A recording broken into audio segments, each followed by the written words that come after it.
Welcome everyone. Thank you for joining us for this special stamp unveiling and celebration of the Bluenose Centennial.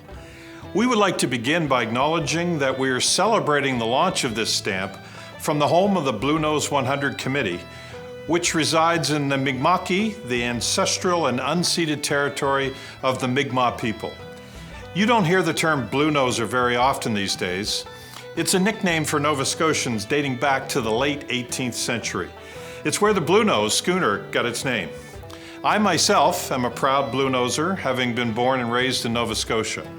As a boy in school, just a few years ago, I used to hear the stories about Bluenose passed down through family and friends in the community. So I'm very excited to share this latest stamp issue with you today. To kick off today's celebration, here's a little background.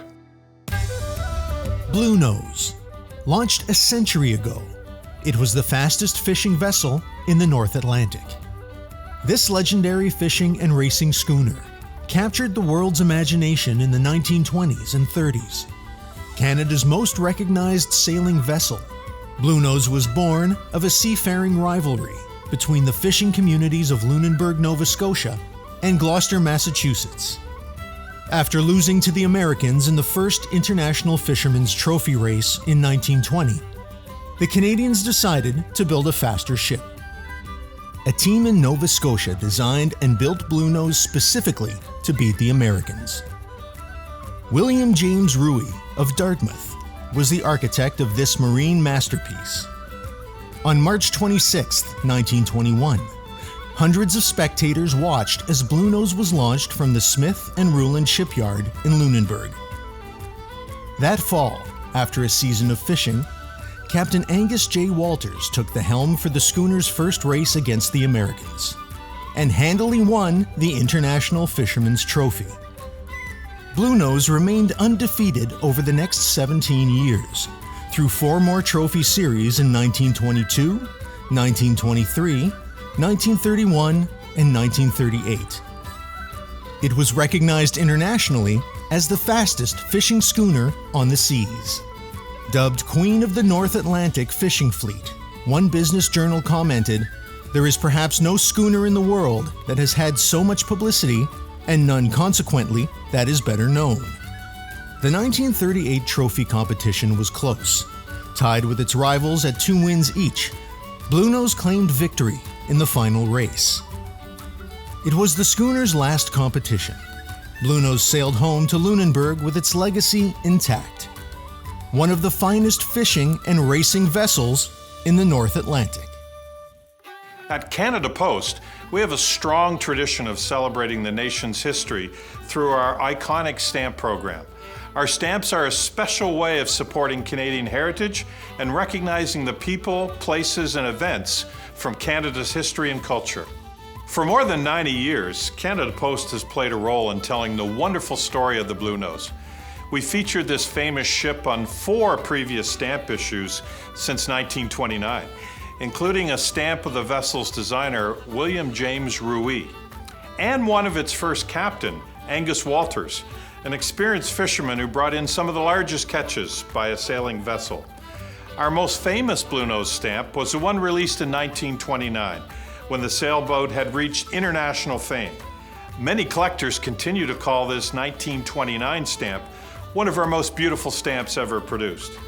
The release of today's new stamps marking the Bluenose Centennial will continue to promote the Bluenose legacy across Canada.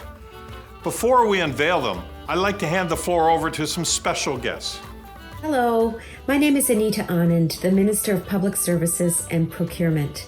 I wanted to take a moment as the Minister responsible for Canada Post to highlight the unveiling of a new stamp in honor of Nova Scotia's Bluenose. I was born and raised in rural Nova Scotia and spent many summers on the South Shore. The Bluenose represents the hard work, determination, and dedication of Nova Scotians and Canadians at large. Thank you, Canada Post, for highlighting the Bluenose, a historical symbol in Canada's history. Thank you. Thank you for joining us today as we commemorate this Canadian icon. I'd like to begin by acknowledging that I'm joining you from my home in Mi'kmaq, the traditional unceded territory of the Mi'kmaq people. the Blue Nose occupies a very special place in our history. This schooner has special meaning for me not only as a Nova Scotian, but also as a Member of Parliament for South Shore St. Margaret's. She was built and launched at our very own Lunenburg, a fishing town on the south shore of Nova Scotia. People love the Blue Nose because of her story, and it's so powerful. It's not just her racing record. It's a story about the people who built and designed the Blue Nose, their determination to succeed, and the world-class seafaring skills they developed as Nova Scotia fishers. It's so important to Canadian culture and to Nova Scotians that these stories live on for generations to come. The Blue Nose attracts tourists from around Canada and the world, bringing Nova Scotia pride and contributing to our local economies on the South Shore and to Canada's blue economy year after year. She not only sails as a symbol of our fishing, marine, and shipbuilding heritage, she provides unique employment for Canadian youth. Thank you to Canada Post, the Blue Nose 100 Committee, and the Blue Nose 2 team for celebrating this legend, and for creating a stamp that will bring Nova Scotia's heritage and history to future generations. I'm pleased to be here today to recognize a significant part of Canada's seafaring history, for Blue Nose, for Lunenburg, and for all Canadians. As mayor of this beautiful town, I never fail to be impressed by our achievements.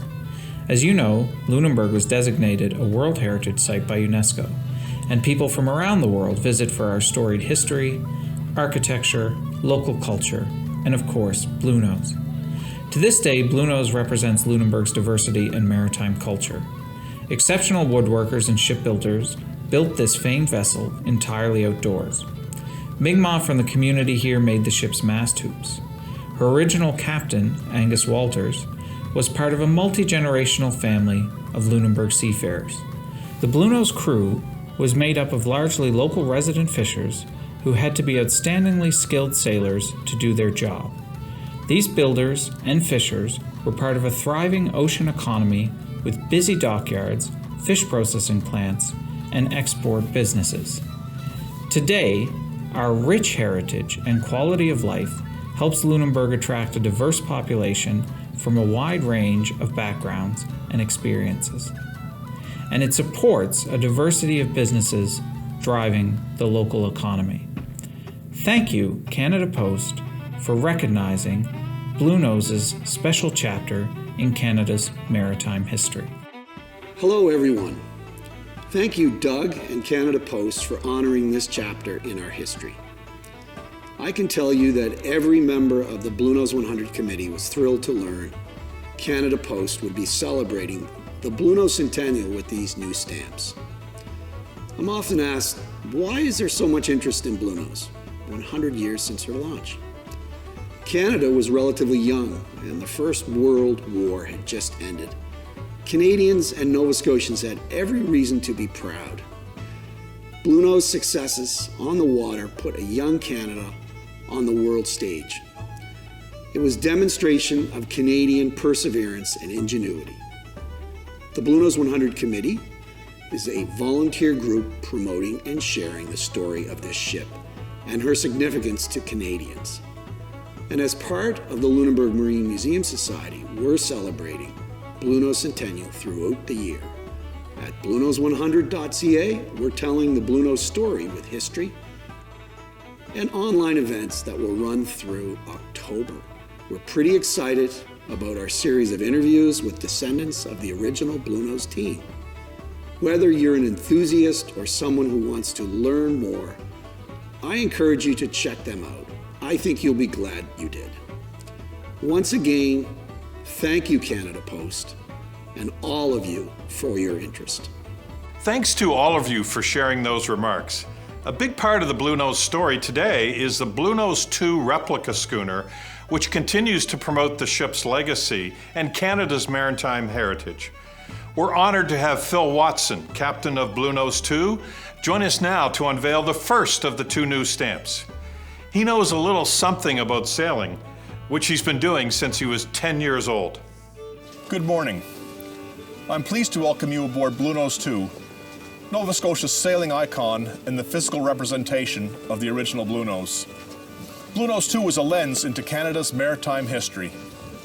Every year, our crew aboard this vessel travel the coast and share our history and cultural knowledge.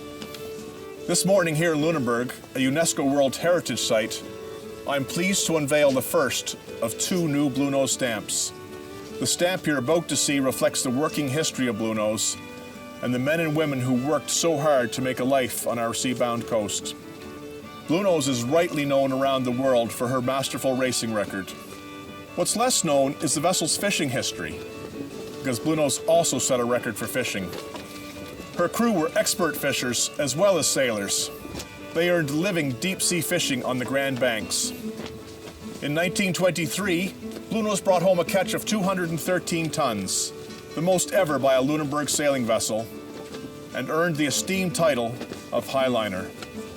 For many Canadians, Bluenose reflects the regional fishing and seafood industry, like the fleet of independent lobster fishers who help make Lunenburg's working waterfront today.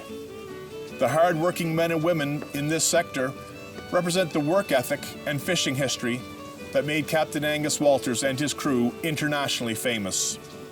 In honor of naval architect William Ruy, Captain Walters, and the men and women who fish the North Atlantic today, it's my pleasure to now unveil this stamp, a portrayal of Bluenose fishing.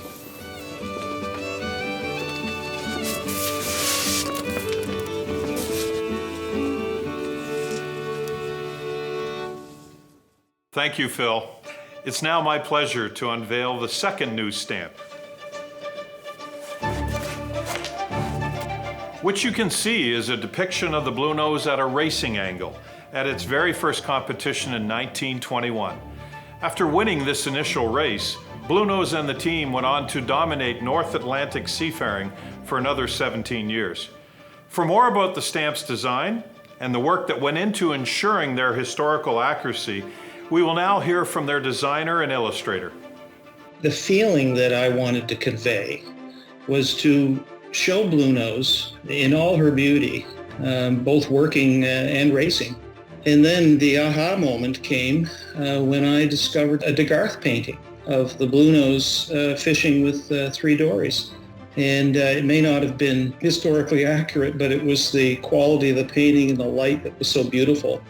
I knew from the start that I was going to use a 3D model to get the basic proportions and the angles and everything correct, because it's a very technical illustration in a sense. When it came to actually getting the fine details and having all the sails rigged properly and everything in its proper place, I had to rely heavily on several different people.